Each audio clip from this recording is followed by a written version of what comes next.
오늘은 사무엘하 10장, 15장 10절에서 15절까지 말씀인데요. 하나님께 모든 것을 맡기는 삶이라는 제목으로 같이 함께 말씀을 나누겠습니다. 오늘 이제 본문 말씀을 보면 압살롬이 이제 반역을 행하고 또 다윗이 예루살렘 공에서 이제 도망치는 모습을 기록하고 있습니다. 압살롬이 헤브론으로 내려가면서 이스라엘 모든 지파들에게 전령을 보내서 압살롬이 헤브론에서 왕이 되었다라고 하는 이제 거짓 이야기를 이제 퍼뜨리게 합니다. 그리고 헤브론으로 내려갈 때 이스라엘 전역에서 200명의 사람들을 초청해서 함께 내려갑니다. 그런데 오늘 본문을 보면 이 200명의 사람들이 이 압살롬의 초청을 받아서 함께 헤브론으로 내려가는데요. 그들이 지금 왜 내려가는지, 무엇 때문에 우리가 이 헤브론으로 가는지 그 이유를 정확하게 알지 못하고 그냥 따라갔다라는 말씀을 하고 있습니다. 여러분 10절 11절 말씀 보겠습니다. 이에 압살롬이 정탐을 이스라엘 모든 지파 가운데 두루 보내 이르기를 너희는 나팔 소리를 듣거든 곧 말하기를 압살롬이 헤브론에서 왕이 되었다라 하니라. 그때 청함을 받은 200명이 압살롬과 함께 예루살렘에서부터 헤브론으로 내려갔으니 그들은 압살롬이 꾸민 그 모든 일을 알지 못하고 그저 따라가기만 한 사람들이라. 아멘. 압살롬이 반역을 위해서 사람들을 모았습니다. 근데 그 모았을 때 그 사람들이 모여진 사람들의 모습을 보면은요, 지금 압살롬이 무슨 일을 하고 있는지 전혀 알지 못했다라는 거예요. 압살롬이 반역을 꾀하고 지금 이 나라를 차지하기 위해서 어떤 일을 하고 있다라는 것에 대해서 전혀 알지 못하고 그냥 동참을 했었다라는 거죠. 그래서 이제 함께 헤브론으로 내려갑니다. 근데 여러분 오늘 본문의 내용을 보면 이들이 처음에는 그래도 압살롬이 이런 일을 이제 반역을 꾸미고 지금 모반을 행하고 있는 이 모습에 대해서 전혀 몰라서 그냥 함께 동참을 했다라고 하지만 오늘 본문의 내용을 보면 그런데 이 사람들 중에서 이제 그 사실을 알게 된 후에 그들이 어떻게 행동했는가에 대해서는 나오지 않아요. 오늘 본문을 보면 처음에는 몰랐다. 그래서 그냥 따라가기만 한 사람들이다. 이렇게 기록하지만 그런데 계속해서 그 자리에 이 200명이 머무르고 있다라는 겁니다.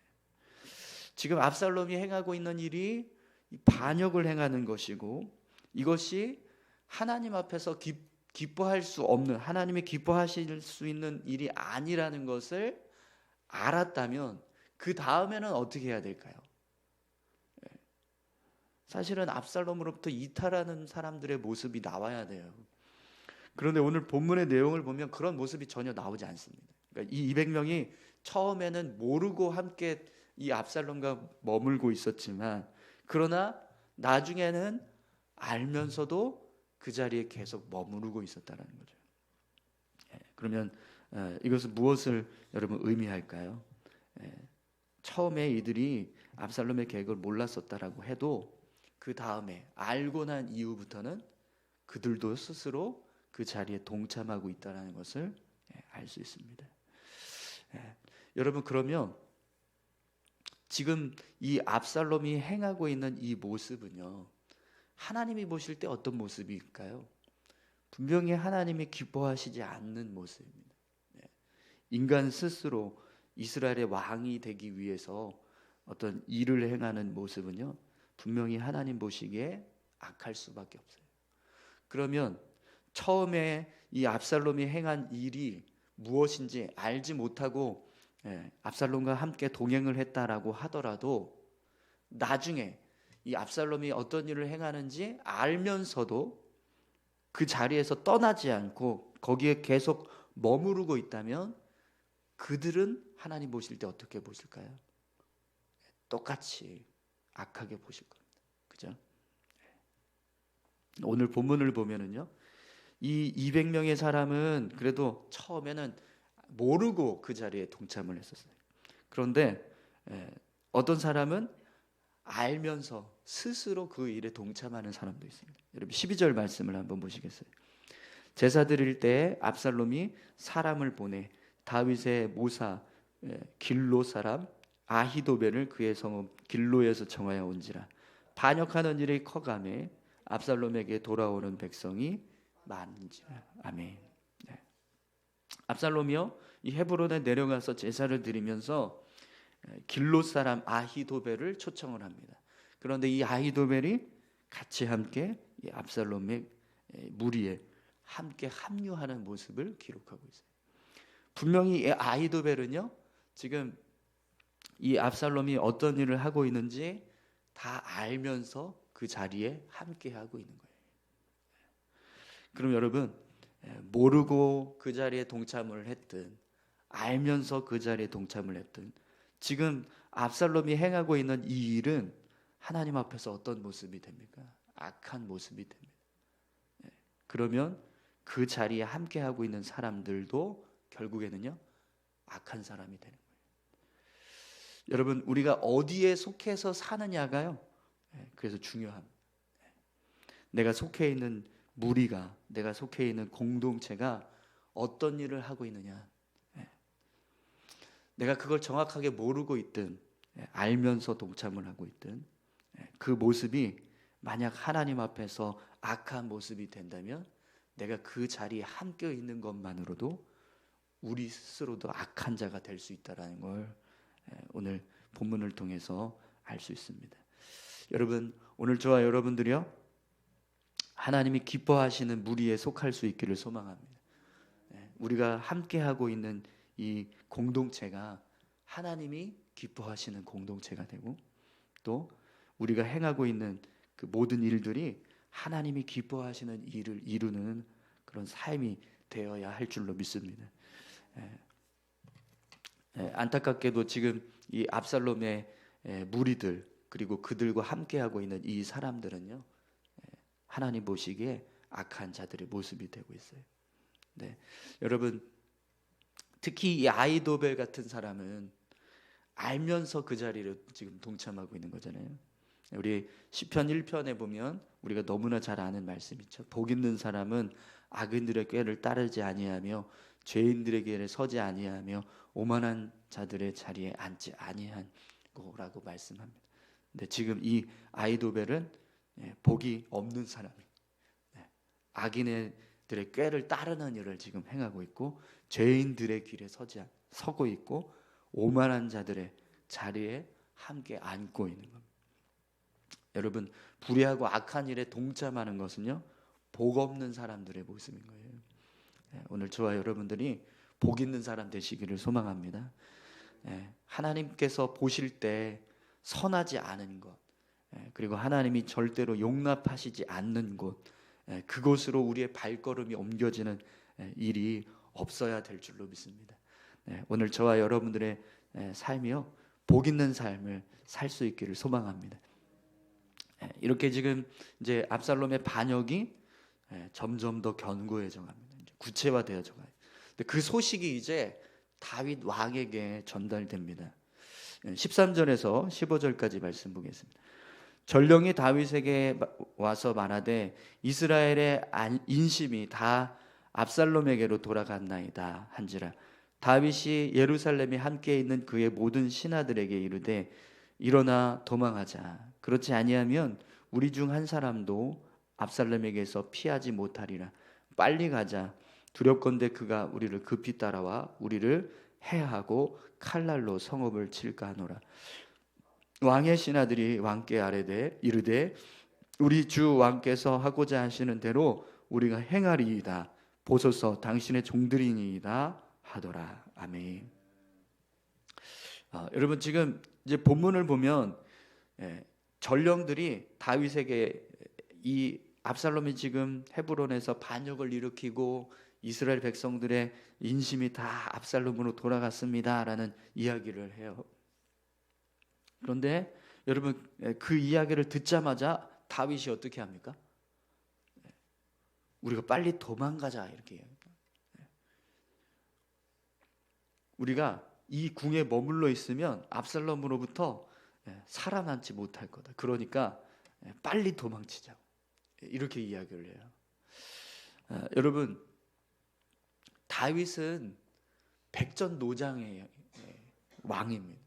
수많은 전쟁에서 아주 치열하게 전쟁을 치르고 그 속에서 끊임없이 승리를 거두었던 경험이 있는 사람. 또 오늘 본문에 보면 다윗의 신하들이 함께하고 있었고, 또 그들이 다윗의 마음에 어떤 마음을 돌이켜서 다윗을 배반하거나 등지는 사람이 하나도 없었어요.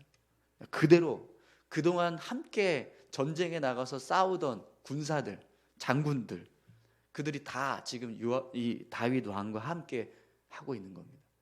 그럼 여러분, 아무리 압살롬이 지금 반역을 꾀해서 백성들의 인심이 다 압살롬에게로 돌아갔다라고 하더라도 이 예루살렘 성은요, 굉장히 난공불락의 성이기 때문에 쉽게 점령할 수 없거든요.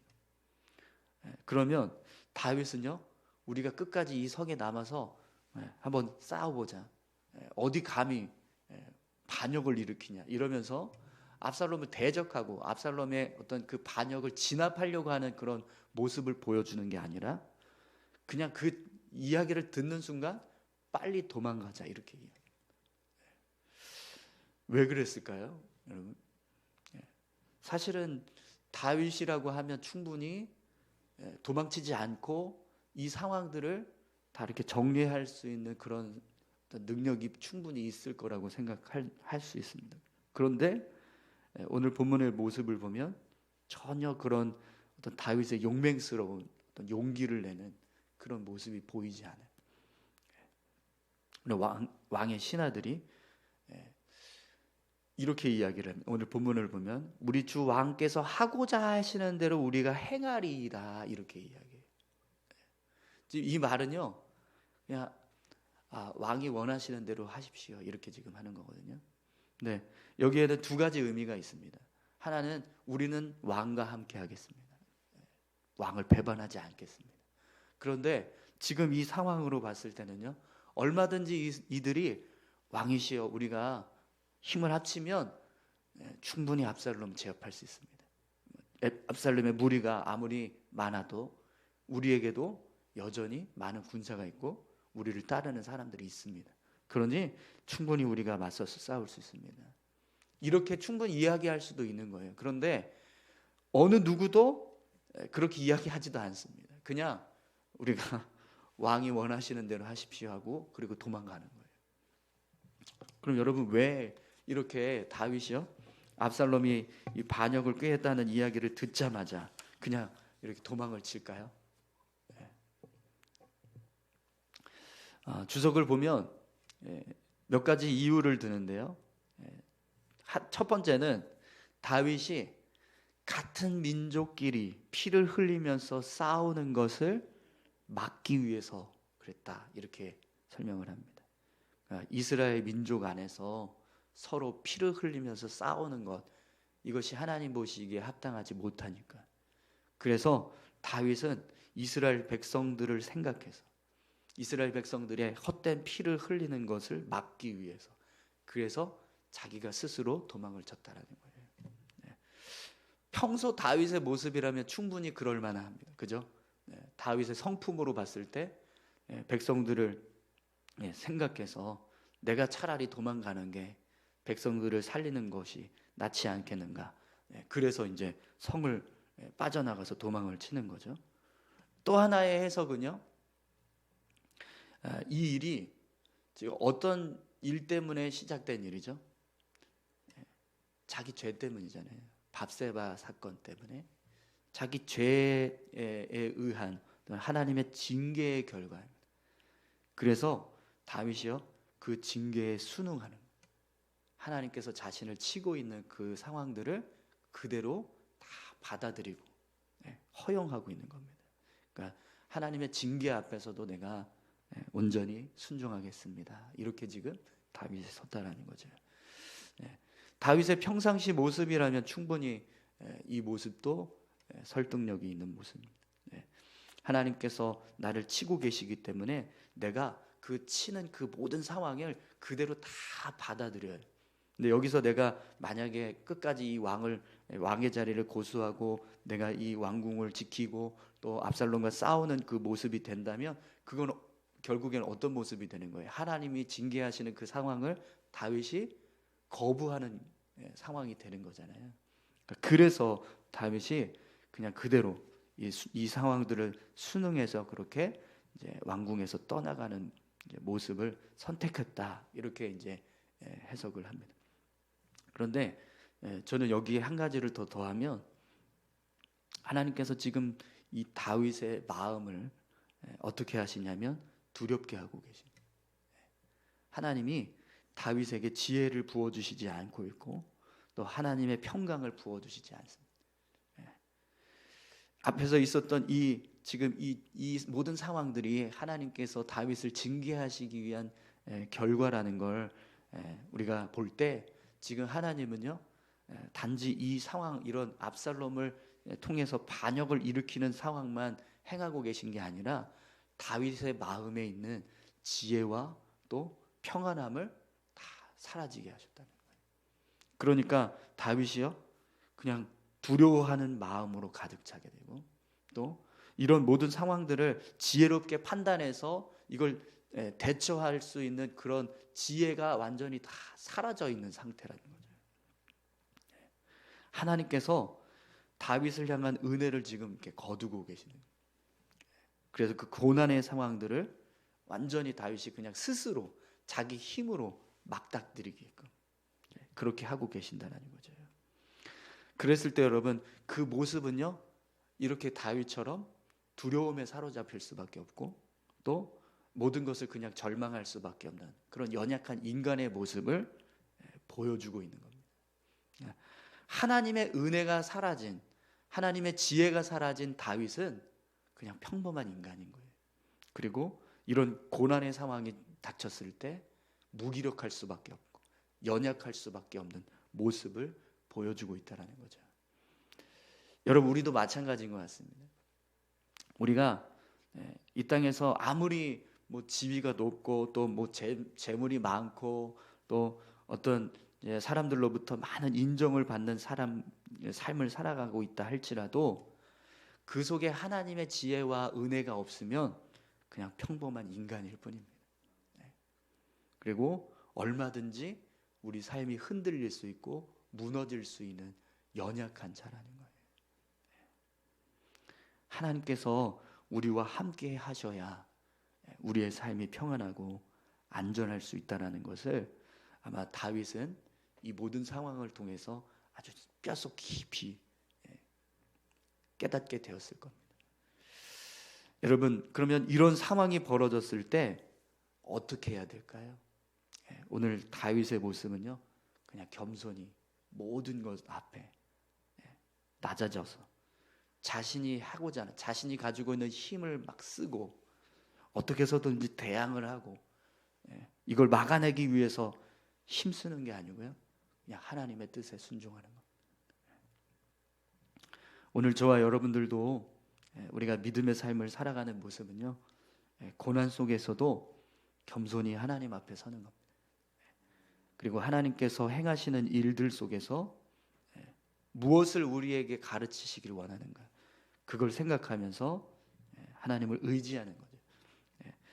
이런 고난이 왔을 때 우리가 내가 뭔가 막 내 힘으로 이걸 막 해결해 나가려고 애쓰기보다 또 이런 상황들을 하나님 빨리 바꿔주십시오라고 애타게 부르짖기보다 이 속에서 하나님의 선하신 뜻이 무엇인지를 깨닫게 해달라고 기도하는 모습이 필요하다는 것.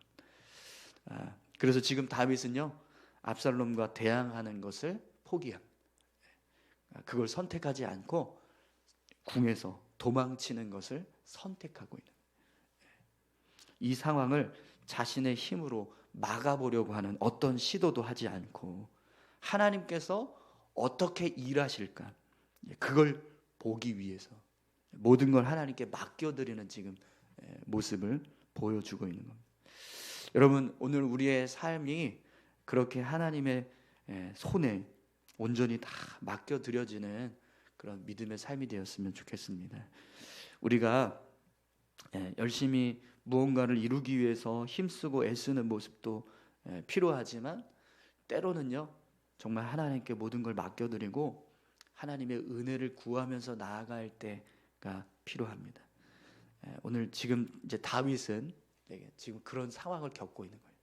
오늘 저와 여러분들의 삶 가운데서도요 이런 믿음의 모습으로 하나님 앞에 우리 삶을 온전히 맡겨드리고 하나님의 은혜를 구하면서 삶을 살아가는 그런 귀한 삶이 되시기를 소망합니다. 우리 다 같이 함께 기도하실까요? 하나님, 악한 일에 동참하지 않게 도와주십시오.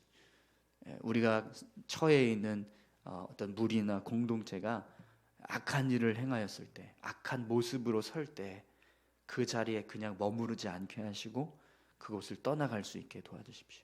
또 우리가 속한 무리가 그런 악한 일을 하지 않도록 하나님 우리가 더 애쓰고 힘쓸 수 있게 주님 도와주옵소서.